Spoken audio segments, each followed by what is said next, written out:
Good evening for Roundtable. I'm Harold Hayes. The best news in music this season is the Met's new production of Boris Gudonov. We want to talk about that tonight with Benita, Eisler, and 3 guests. Benita? In time for the new year, the Metropolitan Opera has washed some old sins away with its long-awaited production of Boris Gudonov. The opera became world famous in 1908 along with its star, Fyodor Shalyapin. Since then, the title role has been sung by a pride of noted bassos. The new Boris stars the Finnish bass Martti Talvela as the regicide czar, protagonist in a drama of guilt and retribution. 2 years in the planning, the new production is a splendor of glowing icons and shimmering robes. But its most historic contribution is the return of the original Mussorgsky score. Sung in Russian and stripped of its familiar Rimsky-Korsakov orchestration, this is the first complete Mussorgsky Boris Gudonov to be performed in New York. Joining us tonight to talk about Boris's old and new are Thomas Schippers, conductor of the Met's new production. Mr. Schippers was co-founder with Giancarlo Menotti of the Spoleto Festival and is music director of the Cincinnati Symphony Orchestra. George Jellinek, musical director of WQXR and contributing editor of Stereo Review, and Andrew Porter, music critic for the New Yorker magazine. Mr. Schippers, what kind of archaeology was involved in the Mussorgsky Boris and its resurrection, of which there are 2 versions? At least. I'll let my colleagues talk about the musicological thing. Not that I don't know about it, but they're much better at it. The birth of this particular Boris was a very simple promise to Mr. Gentila about 3 years ago to attempt to do the so-called original Boris, at least as far as the orchestration was concerned. And it remained that way. When he died, those of us involved felt that we had to keep our promise. And whose version is responsible for the collation of the 2 Mussorgsky versions? Well, in the end, the conductor has to decide something. I mean, when there are 2 versions of a particular scene with the same drama, with the same libretto, somebody has to decide which one is going to be performed, and that, yes, that was my choice then. And on what do you base decisions? Better scenes, better musicologically, better dramatically? All of that, especially dramatically, I think. Whichever scene, whichever version of that scene would propel the opera better. Not just dramatically, but all put together. Had either of you 2 critics heard the original Mussorgsky version performed, Mr. Jellinek or Andrew Porter? Well, it has not been possible in my lifetime to hear it performed, except the Rathaus modification at the Metropolitan Opera, which came close to it. And Mr. Schippers, they would, I think, be better equipped to tell us the difference between this one and the previous one. But that was then announced as close to the Mussorgsky orchestration as it was then. If I may interrupt, yes, Rathaus was a long, long way away from the original orchestration. I mean, I certainly know Rathaus. By now I know all of them, yes. A very, very long shot from what I say the old man tried to do. I see. When you say it was a long way away, was it a cut version or did he add Well, everybody elements? has always cut.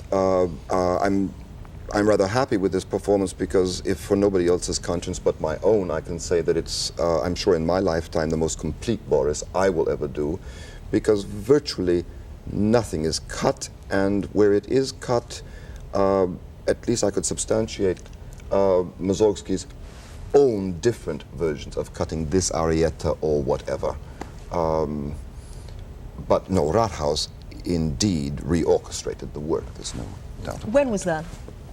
The About Rathaus version? 1952 or thereabouts. Andrew Porter, do you find that you missed at all the billowing Rimsky-Korsakov orchestration? Miss it, yes. I mean, in a sense I do, but I found something that I liked much, much better. And I've known for a long time. I first saw the Mussorgsky Boris in 1948.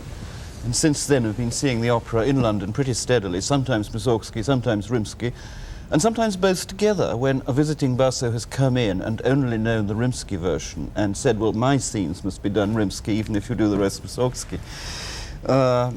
So I think I've had a fairly good chance of comparing the two, even on the very same evening. And I'm very much, and I think everybody is now in favour of the original, while thinking there is something, you'd agree, wouldn't you, to be said for the other version. Brando, you have heard it before, haven't you, or close to it? I mean, the so-called Lamb version. Yes, constantly. I mean, London has played it since '48, on and off. Cut or uncut?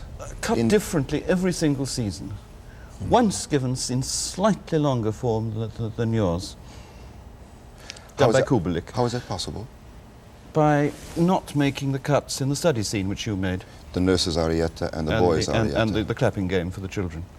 But for instance, what I call the second seduction scene, not to confuse anyone, in the Polish act, I have never heard in my life. Well, I think you could once have heard it in London when Kubelik did it. And Downes has done it complete too, but that was in the Rimsky version. Do you think we'll ever see a revival in a sort of period piece nostalgia of the Rimsky-Korsakov version, as one has a sort of revival of Bach-Busoni and Bach-Respighi as wonderful for their period, sort of special period pieces? No, I think it is a little more than a period piece. As a matter of fact, it has been so emphatically favored by performers that I don't think that you can just bury it. In fact, I think, with all due respect to the original, which I prefer now, but I think it's come in for a lot of unfair criticism. Rimsky, Is yes. it not that there are, until Mr. Talvela came along to sing it here, there were on the international circuit two great international Borises who had decided on that Rimsky was for them, and they have kept it. Who were they? Boris Gudonov, who is still singing it in London, and I think over the world, although he hasn't in New York, rather surprisingly. That's something I would like to ask about. Perhaps Mr. Schippers could tell us why Boris Gudonov, who in my college youth was singing in Boston and San Francisco, and friends would fly home to catch the performance, never sang Boris in New York. Well, I don't mean to rub it in, but I don't think I'm old enough to answer that question. I don't know why. I don't know why Christoph hasn't been around here. I mean, he has never sung in New York. Not Boris, to my knowledge. No, and it must be the only city in which he's never sung it. I'm afraid I'm old enough to answer it. Please. It goes back to 1950 when he was going to join the Metropolitan Opera, and for an incredibly idiotic reason, for some passport difficulties, he was refused entry, and then he got offended and he wouldn't even come. And then years later, when he was ready to come, then he didn't like the roles that Mr. Bing had offered him. And had he then joined the Met, within a year or so he could have sung Boris. But since he chose to stay away for other reasons that we don't have to go into now, when the Boris production came for a revival, it went to others because he wasn't here. I'd like to ask Thomas Schippers about the use of liturgical music, which seemed to come so much more in relief in the present Mussorgsky version. Is that accurate liturgical music, authentic, or is that Mussorgsky's representation or interpretation of that? I don't know. I get asking very difficult questions. You know, I think that even very often Russian street songs sound liturgical because of its harmonies. It does sound very religious, doesn't it? I don't know how aware. That from previous I don't know how aware productions Mussorgsky might have been, but lots of Russian music sounds like that. There is one in particular, I believe it's called the Slava chorus, which is definitely an ancient chant. Just exactly how far it goes back, I don't know, but it appears in other Russian works as well. I believe it appears in Glinka, and it appears in something by Rachmaninoff that I don't recall. Mm-hmm. And of course, each time it is properly identified as a traditional liturgical chant. Mr. Porter, I was struck by something in your review. You suggested that the truth was to be found in neither Rimsky-Korsakov nor the... In both, I think I said. Somewhere between the two? I thought that neither was between Boris as a glittering spectacle and Boris as a very somber drama. Yes, I think both are true. And I thought there was more of both in this production than I've ever seen. I've seen a more glittering production, such as is done by Karajan at the Salzburg Festival. And I've seen what I suppose could be called a more intimate and much more heavily cut. I mean, Mussorgsky's first version form of Boris too. Well, actually, the musical world is gained by having the original in addition to the Rimsky-Korsakov then, correct? I mean, And two existent. Mussorgsky versions, yes. I wonder if people will feel that way 10 years from now, or will they slip back? No, to I think Rimsky? the next move is that purists will come and say Mussorgsky never intended you to do both the Basil scene before the death of Boris and the revolutionary scene in Chromy Forest after the death of Boris. But those purists are already around. Unreal of you. And then someone will say, bring back the Shostakovich version. The musical director of our station, who saw it the premiere night, as did I, charges me to ask you, and it's his only cavil, why were you so stingy with the bells, Mr. Schippers? Were we stingy? I think, was the dress rehearsal on opening night, in fact, the bells didn't quite work right, but I think they're working better now. He seemed to feel this represented a philosophical abjurance of amplification on your part. Well, no false bells I must piped admit, in. our amplification system at the Met is not what it should be. I mean, he may have reason to complain. I'd like to ask you about your views, Andrew Porter and George Jellinek, about Mr. Talvela's Boris as compared to others you've seen. We've talked about Boris Christoph. What about Gyarev? Have either of you heard If Gyarev? Mr. Porter was in Salzburg, he must have seen I heard Gyarev. Gyarev do it there, yes. He's a great deal less, what shall I say, histrionic than either of those two. I liked him very much, but felt he was going to get even better. I saw him in the first night. He probably is getting better now. Gyarev or Talvela? Talvela now, who played a more sober Boris, almost as if he were deliberately not doing a Shaliapin imitation, which really is what nearly all other Borises, in my experience, have done. They listen to the Shaliapin records, they know the photographs, they think this is that kind of thing. And Talvela was more withdrawn and gloomy, meditative Boris. I missed something of the grandeur that the others bring to it, but I think he probably will acquire it. Perhaps has already. My impression was at times, perhaps it has to do with Mr. Talvela's great height, that he seemed to have swallowed a smaller basso, that his voice seemed to be coming from a very long distance. Well, he has his magnificent appearance very much in his favor. He makes an appearance, he's just there, and you're overawed by just looking at the man. And I think that overacting in his case would be fatal. And I think he would have to sort of overcompensate for this forbidding appearance of his. Because in my recollection, both Siepi and London, whom I saw recently, maybe 15 to 18 or 20 years ago, but in New York, they were more consciously histrionic as compared to Mr. Talvela. I would not say that they were more effective. I found Talvela extremely effective. I recall from many years back, at least 15, that London gave the role a sort of pathos and almost Lear-like quality that seemed to be missing for me in Mr. Talvela's somewhat more imposing and regal Boris. But I don't know, it sort of ties in with the production, I think. This is a more savage perhaps production. Talvela felt that without an enormously heavy constructed set, that he didn't have to carry on that way. I don't really know him well enough to be precise about it. I am very moved by him, very, very. He does have this perfectly enormous voice, and it seemed to me he wasn't using it at full strength, because whenever I've heard him before doing a Wagnerian giant of some kind, the sound has been colossal. I felt that way too, but remember that these sets are all open. Huh? There's no, he really has nothing to shoot his voice against so that it can reflect. It's that kind of a production, very, very consciously constructed that way, so that for once Boris, and that was my plea on my knees 3 years ago, that no matter what we did, Boris had to move, and that we would not make our audience sit for 5 or 6 or 10 minutes in between scenes. Mm-hmm.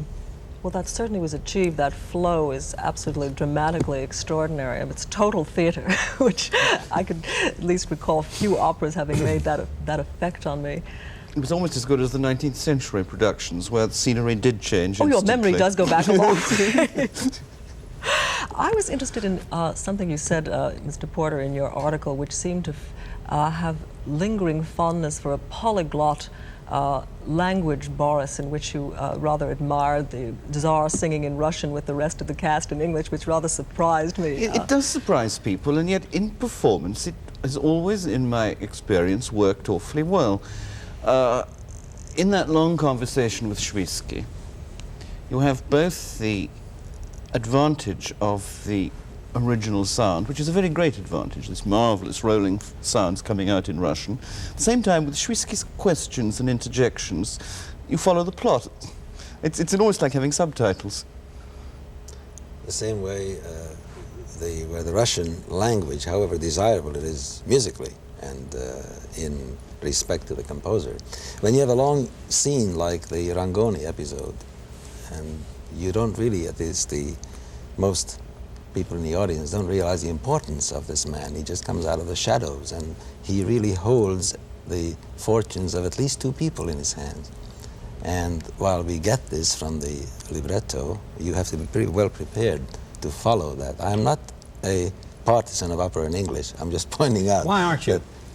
I mean, it seems to me a perfectly reasonable question to ask, we'll never so that we finish can understand that. what the hell's going on. Well, I am a modified partisan. I am not a partisan of opera in English for a theater of the Metropolitan's capacity and what the Metropolitan can do for the original instruction,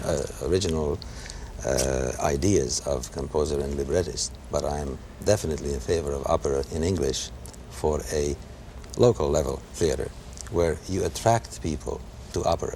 But the point that you raised that interests me very much is the fact that it's absolutely central to the understanding of the work itself. That is, to understand the language. And you point out that the problem with the cast is that they have learned the Russian language by sound rather than communicating what It seemed to me this way, that there was a slight constraint, but there was one singer who seemed excellent in Russian, who was that young baritone Linus Carlson.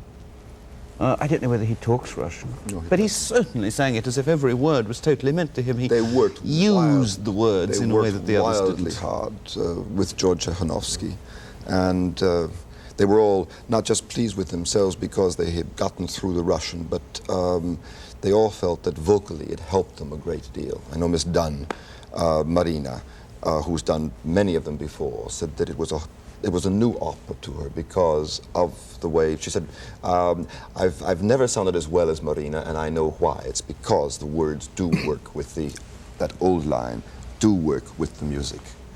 And it's the musical sound, you mean? Before I forget, I must pay an enormous compliment to the orchestra of the Metropolitan, because I think about 6 weeks ago, I think they really took me for a nut, because I knew that to make this opera sound, correct me if you want, but basically, I knew that if the strings didn't really sound, that we would not make the orchestra. That is not to say that the woodwinds don't have even more work because it's more precise and it's more naked. But I really had to be rather hard on the orchestra at the beginning, trying to convince them in an almost a scholastic way of, if we were going to make the thing work, this is what I felt the old man, Mr. M, was trying to get. And after about the third rehearsal, they began to catch on, and it was charming for me because they were not just pleased with themselves, but they did begin to understand, and they did make the thing sound. I would imagine, as a conductor, that without a first-class conductor, this orchestration would not work, in fact. I'm sure that's true. It is really, I mean, the orchestra is vital to making it produce sound-wise. Boris has been described theatrically as a radical departure. From what point of view? In terms of theatre, how is it a departure from the opera that's contemporaries? Well, it is typical of a certain type of Russian opera that is a panoramic opera. Instead of a cohesive line that runs through it, it is a series of episodes. And we in the audience, with access to possibly some literary sources, really have to fill in the gaps. The Russians don't have any problem because it's their own history and they know. But I don't think that it is that radical in Russia, because the Russians have a long tradition of that. On the other hand, musically, though, it broke enormously new ground, didn't it? Musically, it was the first major epic Russian opera, I would say. There was nothing like, surely, that directness of putting speech into music, which is a reason, of course, for doing it in Russian, or, if you like, a reason for doing it in English, because the speech values have so much been put into the music that they come through. I'm very both sides on that argument. It is, yes, it is the first recitative opera, isn't it? That it is. In that respect, it is, because without him, Debussy would not have come to Pelléas, and without him, Bartók would not have done Bluebeard. I think this may have been the real departure, operatically. Are there other Mussorgsky operas waiting to be revived, performed? Not many. He was a great master of starting operas, and others had to finish them for one reason or another. The main reason being that he was unorganized, a very disturbed genius. He left a number of operas unfinished. But I'm sure that Boris is the greatest. Yes, and I'm also sure nothing Hrvatshina would be a success. Would it be accurate to say that there's a disproportionate poverty of composers for opera or operas in Russia compared to the flowering of orchestral music, symphonic music? Today, even? Well, in the late Romantic period. Oh, no. I mean, the only one that's performed in the West that I know don't of is judge, the Queen of Spades, the Tchaikovsky. Don't judge Russian operatic literature by what you hear in the West, because the Bolshoi has an enormous repertoire. 10 Tchaikovsky operas. I don't know how many of them are in the current repertoire. At least 7 or 8 by Rimsky-Korsakov. Beautiful. Maybe very dull for us because a lot of nature scenes in it, and princesses dissolving, turning Children, into lots of ice, children, and very poetic and really fables. But they have they have a marvelous operatic literature. Many of these operas just simply don't translate at all into, our understanding. What would be the reason for that? I mean, other than linguistic? Things happen on stage that every Russian knows about, and we're baffled. We don't know why. Or bored. Or bored. A work like Borodin's Prince Igor, which is a marvelous score, is really an awful dramatic shambles, isn't it? Yes. A whole act is cut from it, you see. Wait for Mr. Schippers to do something about it. Please, not another one, no. I think we all have favorites. I should like to see Tchaikovsky's Joan of Arc coming west, which seems to be really a very good and workable opera. I think at the piano it is. I have terrible fears for it in the theatre. I think it's interesting for us to look at. And there are lots of works like that. I would like to see a very simple opera. One actor, Mozart and Salieri. Maybe 2 acts, I don't know, 2 short acts. Two singers, very cheap, very But cheap you're mentioning the historical context, Mr. Porter, makes me think that it is not necessary to have a prior knowledge of the plot of Don Carlo or a number of Italian operas or others that we could think of to read the program précis and enjoy the evening thoroughly. Why is it peculiarly true, do you think, of the Russian operas that do not travel westward? Well, to be honest, I don't think it is true. I have a disagreement there. I don't think you need to know historically who the Hrvatski were. If we go to Hrvatshina, I think all you need historically about Boris can be put into a couple of paragraphs. Yes, George, why do you feel that way? I don't think there's anything more complicated about a naked audience understanding Boris than there is. Look at Trovatori. No one knows what's going on. And yet you ought to know. You ought to know all sorts of things. You ought to know about the Count Bishop of Urgel's revolt if you want to get the historical background right. Thank God lots of people don't care. Well, perhaps it's the nature, the recitative nature of the melodies which require that. Because if you listen to Trovatore and you're carried away by the melodic writing. But when I said recitative, I meant, a unique kind of recitative. Yes. When 50 years later Puccini was using it, he would always give the orchestra, a la Wagner, a lot to do over and under the recitative, whereas in Boris, the orchestra the orchestra gives color, but it does not give all that much thematic material. I think the genius of Mussorgsky in the recitative of the opera is in fact that he creates his own harmonic system, both linear and vertically, from the recitative lines. That is the incredible thing about the opera. Call it melodic recitative if you want, but I don't call it that. It is harmonic recitative in a way that nobody ever used it before or since. And in a way that Rimsky very largely destroyed. by filling up the orchestra. Yes.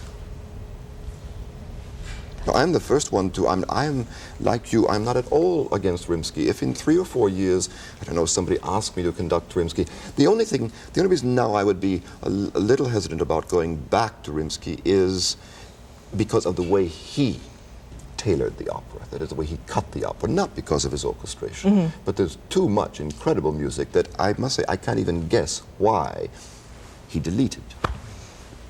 At the risk of sounding like Shostakovich's press agent, I'm going to ask you whether anyone has heard the Shostakovich, Boris. We did it here at the Met.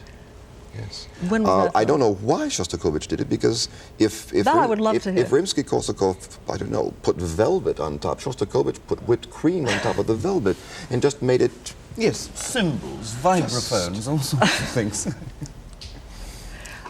I'm very interested in asking about the staging, which I thought was just the most extraordinarily marvelous, dramatic production that I've really ever seen, probably on any stage, theater or whatever.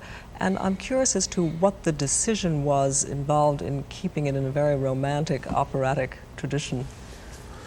What do you mean, romantic tradition? Well, in the sense that very often with a new conception of an opera, one goes for a sort of mixed media or with innovation.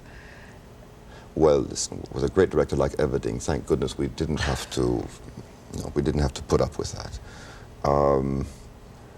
I think certainly in the mass scenes of the opera, one of the excitements, even though I have a chorus master at the Met who doesn't love me very much anymore, because I didn't fight for the chorus to be at the footlights, singing into the house all the time. I was determined, along with Everding, to make those scenes, what shall we say, perhaps more realistic. I mean, if you think back, the chorus very often is singing upstage, which wasn't much fun for them in rehearsals, but I think in the end that even the chorus was convinced by Everding and the drama that, I mean, there is no way to have Boris going in and out of the cathedral or in and out of his pajamas with the chorus downstage. That excited me very much. Let me thank all three of you for coming tonight, Mr. Porter, Mr. Jellinek, Mr. Schippers, Benita. That's it for Roundtable this evening. Good night. I'm Harold Hayes.